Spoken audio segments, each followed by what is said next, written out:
Domestic financial practices. In each country, the supply of money took the form of an inverted pyramid or cone balanced on its point. In the point was a supply of gold and its equivalent certificates. On the intermediate levels was a much larger supply of notes, and at the top, with an open and expandable upper surface, was an even greater supply of deposits. Each level used the levels below it as its reserves, and since these lower levels had smaller quantities of money, they were sounder. A holder of claims on the middle or upper level could increase his confidence in his claims on wealth by reducing them to a lower level. Although, of course, if everyone or any considerable number of persons tried to do this at the same time, the volume of reserves would be totally inadequate. Notes were issued by banks of emission or banks of issue, and were secured by reserves of gold or certificates held in their own coffers or in some central reserve. The fraction of such a note issue held in reserve depended upon custom, banking regulations, including the terms of a bank's charter, or statute law. There were formerly many banks of issue, but this function is now generally restricted to a few or even to a single central bank in each country. Such banks, even central banks, were private institutions owned by shareholders who profited by their operations. In the 1914 to 1939 period in the United States, Federal Reserve notes were covered by gold certificates to 40% of their value, but this was reduced to 25% in 1945. The Bank of England, by an act of 1928, had its notes uncovered up to $250 million and covered by gold for 100% value over that amount. The Bank of France, in the same year, set its note cover at 35%. These provisions could always be set aside or changed in an emergency, such as war. Deposits on the upper level of the pyramid were called by this name, with typical banker's ambiguity, in spite of the fact that they consisted of two utterly different kinds of relationships.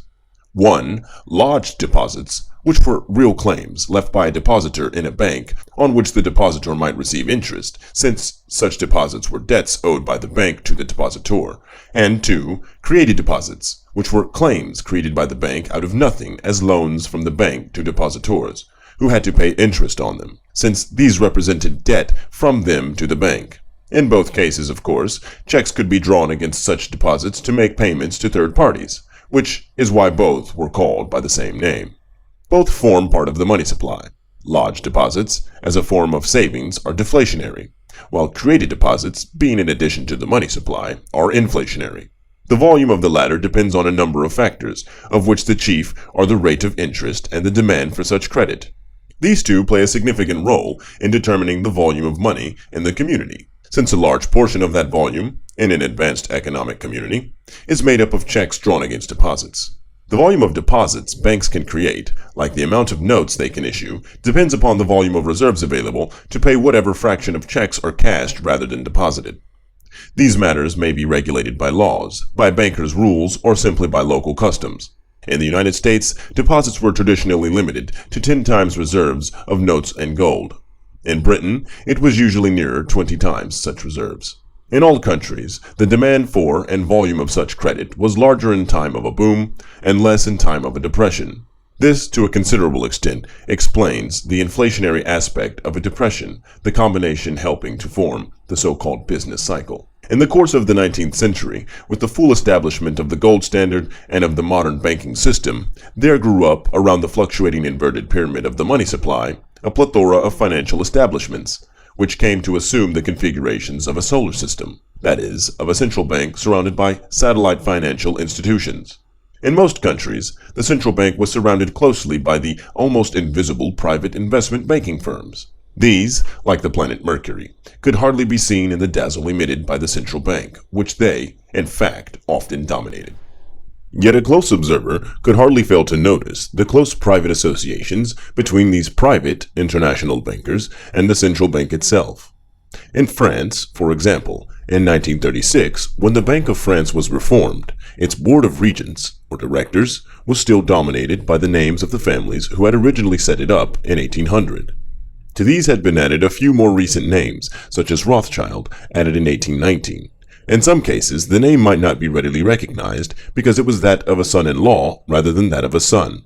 Otherwise, in 1914, the names frequently those of Protestants of Swiss origin who arrived in the 18th century, or of Jews of German origin who arrived in the 19th century, had been much the same for more than a century. In England, a somewhat similar situation existed. so that even in the middle of the 20th century, the members of the court of the Bank of England were chiefly associates of the various old merchant banking firms, such as Baring Brothers, Morgan Greenfell, Lazard Brothers, and others. In a secondary position, outside the central core, are the commercial banks, called in England the joint stock banks, and on the continent frequently known as deposit banks. These include such famous names as Midland Bank, Lloyds Bank, Barclays Bank in England, the National City Bank in the United States, the Crédit Lyonnais in France, and the Darmstädter Bank in Germany. Outside this second ring is a third, more peripheral, assemblage of institutions that have little financial power, but do have the very significant function of mobilizing funds from the public. This includes a wide variety of savings banks, insurance firms, and trust companies. Naturally, these arrangements vary greatly from place to place, especially as the division of banking functions and powers are not the same in all countries.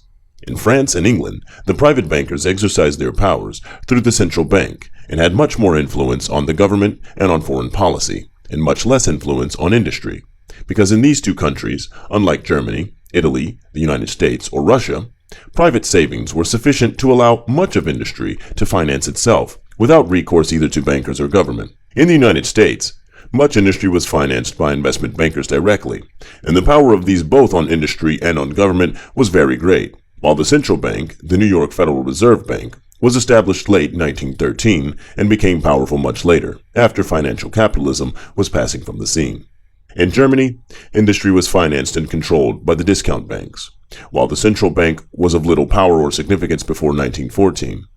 In Russia, the role of the government was dominant in much of economic life, while in Italy, the situation was backward and complicated. We have said that 2 of the 5 factors which determine the value of money, and thus the price level of goods, are the supply and the demand for money.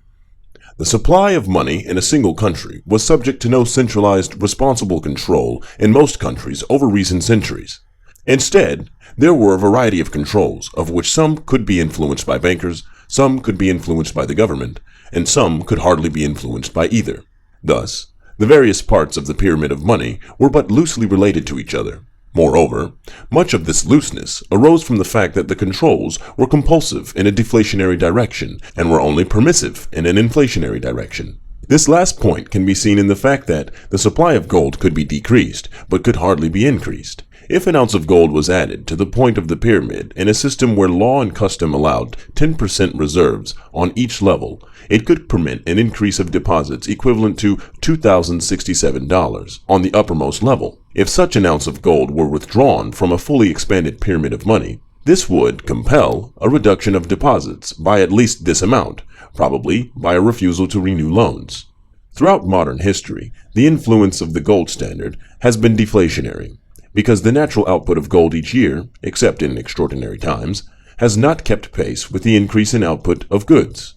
Only new supplies of gold, or the suspension of the gold standard in wartime, or the development of new kinds of money, like notes and checks, which economize the use of gold, have saved our civilization from steady price deflation over the last couple of centuries. As it was, we had 2 long periods of such deflation, from 1818 to 1850, and from 1872 to about 1897. The 3 surrounding periods of inflation, 1790 to 1817, 1850 to 1872, and 1897 to 1921, were caused by 1. The wars of the French Revolution and Napoleon, when most countries were not on gold, 2. The new gold strikes of California and Alaska in 1849 to 1850, followed by a series of wars which included the Crimean War of 1854 to 1856, the Austrian-French War of 1859, the American Civil War of 1861 to 1865, the Austro-Prussian and Franco-Prussian Wars of 1866 and 1870, and even the Russo-Turkish War of 1877, and 3. The Klondike and Transvaal gold strikes of the late 1890s, supplemented by the new cyanide method of refining gold about 1897. And the series of wars from the Spanish-American War of 1898 to 1899, the Boer War of 1899 to 1902, and the Russo-Japanese War of 1904 to 1905, to the almost uninterrupted series of wars in the decade 1911 to 1921. In each case, the 3 great periods of war ended with an extreme deflationary crisis, 1819, 1873, 1921, as the influential money power persuaded governments to re-establish a deflationary monetary unit with a high gold content. The obsession of the money power with deflation was partly a result of their concern with money rather than with goods, but was also founded on other factors, one of which was paradoxical. The paradox arose from the fact that the basic economic conditions of the 19th century were deflationary, with a money system based on gold and an industrial system pouring out increasing supplies of goods. But in spite of falling prices, with its increasing value of money, the interest rate tended to fall rather than to rise. This occurred because the relative limiting of the supply of money in business was not reflected in the world of finance, where excess profits of finance made excess funds available for lending. Moreover, the old traditions of merchant banking continued to prevail in financial capitalism, even to its end in 1931. It continued to emphasize bonds rather than equity securities, stocks, to favor government issues rather than private offerings, and to look to foreign rather than to domestic investments. Until 1825, government bonds made up almost the whole of securities on the London Stock Exchange. In 1843, such bonds, usually foreign, were 80% of the securities registered, and in 1875, they were still 68%. The funds available for such loans were so great that there were, in the 19th century, sometimes riots by subscribers seeking opportunities to buy security flotations, and offerings from many remote places and obscure activities commanded a ready sale.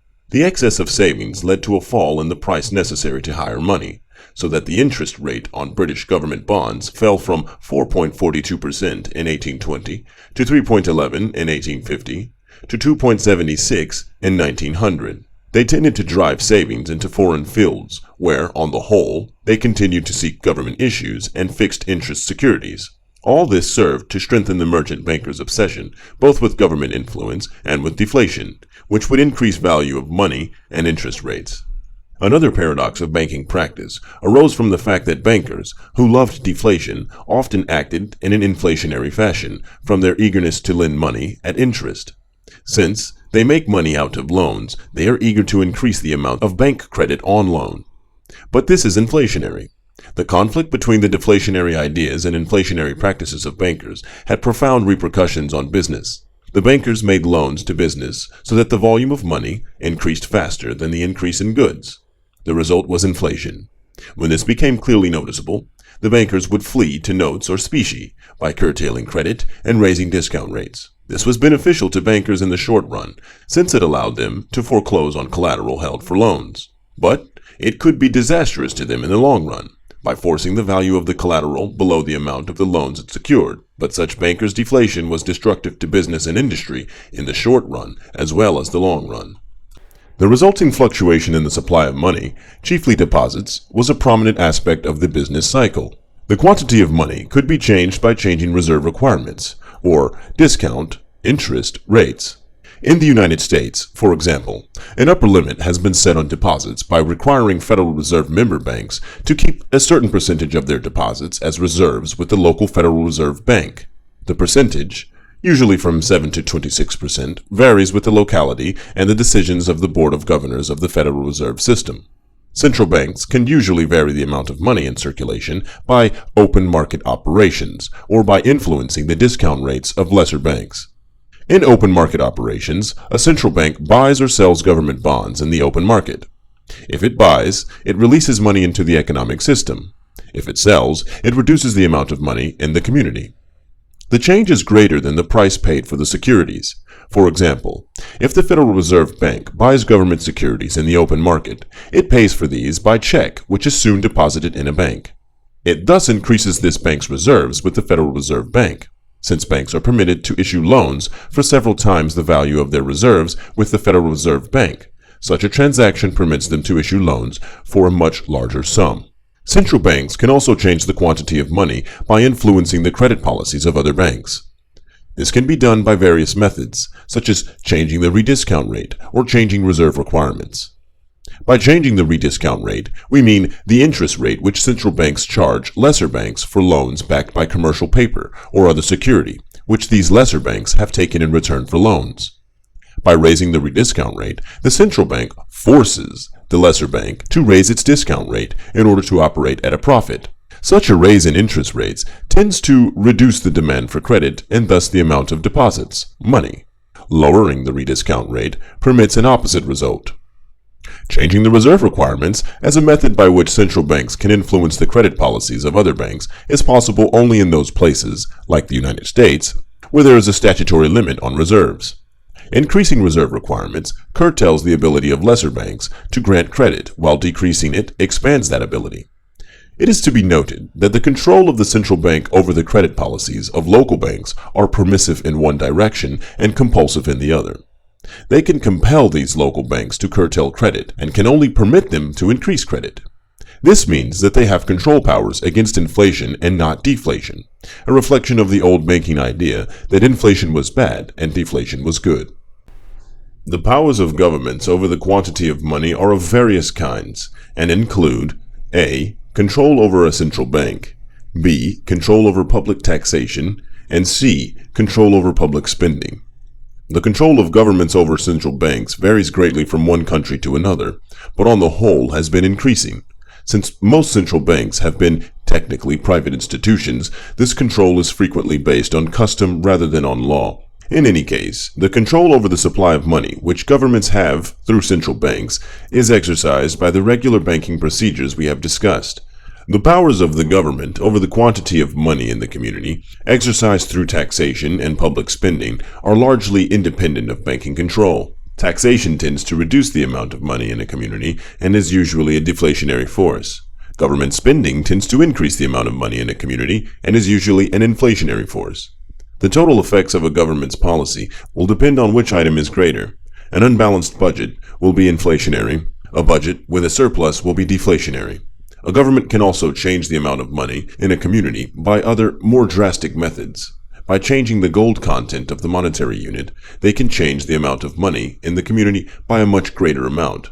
If, for example, the gold content of the dollar is cut in half, the amount of gold certificates will be able to be doubled, and the amount of notes and deposits reared on this basis will be increased many-fold, depending on the customs of the community in respect to the reserve requirements.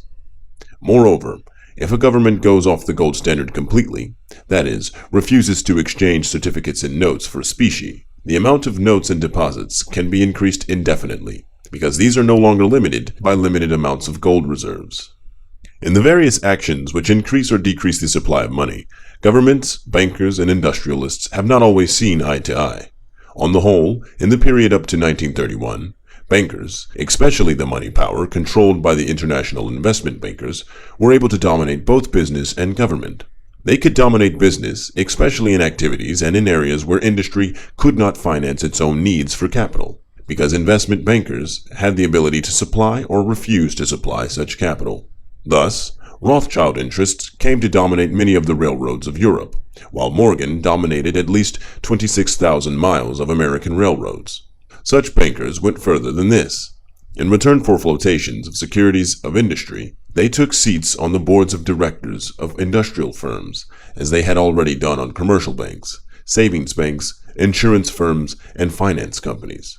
From these lesser institutions, they funneled capital to enterprises which yielded control and away from those who resisted. These firms were controlled through interlocking directorships, holding companies, and lesser banks. They engineered amalgamations and generally reduced competition until by the early 20th century, many activities were so monopolized that they could raise their non-competitive prices above costs to obtain sufficient profits to become self-financing and were thus able to eliminate the control of bankers. But before that stage was reached, a relatively small number of bankers were in positions of immense influence in European and American economic life.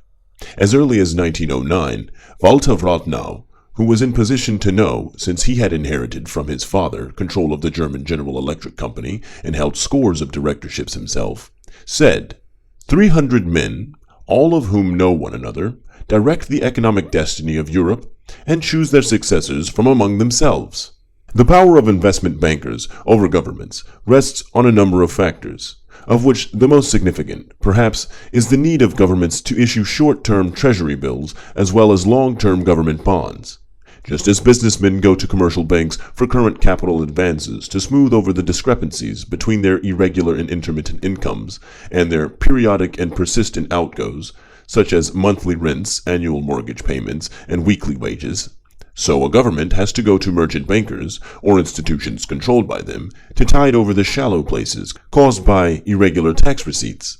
As experts in government bonds, the international bankers not only handled the necessary advances, but provided advice to government officials, and, on many occasions, placed their own members in official posts for varied periods to deal with special problems. This is so widely accepted even today that in 1961, a Republican investment banker became Secretary of the Treasury in a Democratic administration in Washington without significant comment from any direction. Naturally, the influence of bankers over governments during the age of financial capitalism, roughly 1850 to 1931, was not something about which anyone talked freely, but it has been admitted frequently enough by those on the inside, especially in England. In 1852, Gladstone, Chancellor of the Exchequer, declared, "The hinge of the whole situation was this: the government itself was not to be a substantive power in matters of finance, but was to leave the money power supreme and unquestioned." On September 26, 1921, the Financial Times wrote, "Half a dozen men at the top of the big five banks could upset the whole fabric of government finance by refraining from renewing treasury bills." In 1924, Sir Drummond Fraser, Vice President of the Institute of Bankers, stated, "The Governor of the Bank of England must be the autocrat who dictates the terms upon which alone the government can obtain borrowed money." In addition to their power over government based on government financing and personal influence, bankers could steer governments in ways they wished them to go by other pressures. Since most government officials felt ignorant of finance, they sought advice from bankers, whom they considered to be experts in the field. The history of the last century shows, as we shall see later, that the advice given to governments by bankers, like the advice they gave to industrialists, was consistently good for bankers, but was often disastrous for governments, businessmen, and the people generally. Such advice could be enforced, if necessary, by manipulation of exchanges, gold flows, discount rates, and even levels of business activity. Thus, Morgan dominated Cleveland's second administration by gold withdrawals, and, in 1936 to 1938, French foreign exchange manipulators paralyzed the Popular Front governments. As we shall see, the powers of these international bankers reached their peak in the last decade of their supremacy, 1919 to 1931, when Montague Norman and J.P. Morgan dominated not only the financial world, but international relations and other matters as well.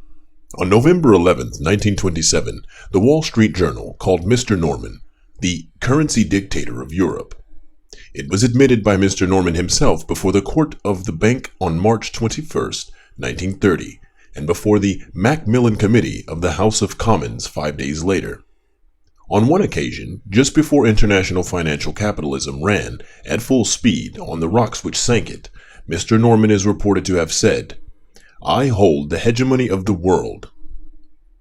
At the same time, some Englishmen spoke of the Second Norman Conquest of England in reference to the fact that Norman's brother was head of the British Broadcasting Corporation. It might be added that Governor Norman rarely acted major world problems without consulting with J.P. Morgan's representatives, and as a consequence, he was one of the most widely traveled men of his day. This conflict of interest between bankers and industrialists has resulted in most European countries in the subordination of the former, either to the latter or to the government, after 1931. This subordination was accomplished by the adoption of unorthodox financial policies, that is, financial policies not in accordance with the short-run interest of bankers. This shift by which bankers were made subordinate reflected a fundamental development in modern economic history, a development which can be described as the growth from financial capitalism to monopoly capitalism. This took place in Germany earlier than in any other country and was well underway by 1926. It came in Britain only after 1931, and in Italy only in 1934. It did not occur in France to a comparable extent at all, and this explains the economic weakness of France in 1938 to 1940 to a considerable degree.